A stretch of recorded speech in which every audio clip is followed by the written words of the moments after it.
Bonjour à tous. Dialogue politique, la rencontre d'hier mardi 21 a été reportée. Selon le mandat, le délai de dépôt des propositions, qui était le 17, a été repoussé au 27 décembre, vu que les formations politiques et organisations de la société civile traînent encore les pas. Ce journal estime que pour tourner la page de 3 décennies de violence et d'instabilité, il faut prendre le temps de bien dialoguer. La vitesse et la précipitation des dialogues antérieurs ont montré leurs limites, conclut le quotidien.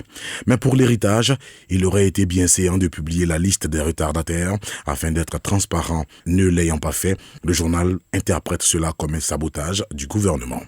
Sécurisation des fêtes de fin d'année. 17 000 policiers, gendarmes et militaires déployés sur le terrain dans le cadre de l'opération Mirador 2021 du 15 décembre 2021 au 6 janvier 2022, soit 23 jours, c'est ce que nous dit Fraternité Matin. Le mandat propose les 6 recommandations de la gendarmerie aux populations dans le cadre de ces fêtes de fin d'année. Éviter l'alcool au volant, éviter le téléphone au volant, attacher la ceinture de sécurité, rouler à allure modérée, respecter les panneaux de signalisation et mettre le clignotant pour changer de direction. Et toujours dans le cadre de ces fêtes de fin d'année, le CNLVC, pour désigner le Comité national de lutte contre la vie chère, accentue la sensibilisation contre la hausse des prix. La secrétaire exécutive de ce comité met en garde contre la flambée des prix. Toute pratique spéculative est punie par la loi. Une chose est annoncée et on en voit une autre. Peut-on résumer le billet des 10 pays dans le nouveau réveil de ce mercredi? On avait annoncé l'accouchement et les soins gratuits, mais ce sont les cliniques UP aux tarifs onéreux qui pilulent. Dans les hôpitaux publics, des praticiens s'adonnent au commerce des prestations. Du coup, la gratuité coûte plus cher.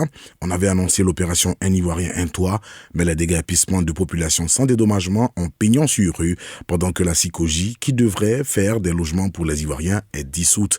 À qui cela profite-t-il, se demande le billettiste. Avec l'arrivée prochaine de Noël, l'occasion sera belle pour rendre visite aux parents, amis et connaissances. Le tout couronné par les chants de Noël en fond sonore. C'est tellement beau qu'on aurait dit que le Père Noël est passé visiter Henri Conan Bédier ces dernières heures. En fait, cette blague de Noël ne pouvait avoir lieu qu'à Noël avec l'illumination de nos esprits, écrit le mandat en référence à la récente visite de Laurent Gbagbo à Henri Conan Bédier. Et puis, Coupe d'Afrique des Nations au Cameroun, la CAN partie pour être maintenue.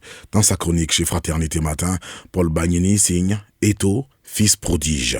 Pour lui, avec l'ancien international camerounais, le football africain a peut-être trouvé son nouveau défenseur avec ses récentes sorties pour mettre les points sur les i quand l'annulation ou le report de la Coupe d'Afrique des Nations a commencé à affoler les conversations sur le continent africain.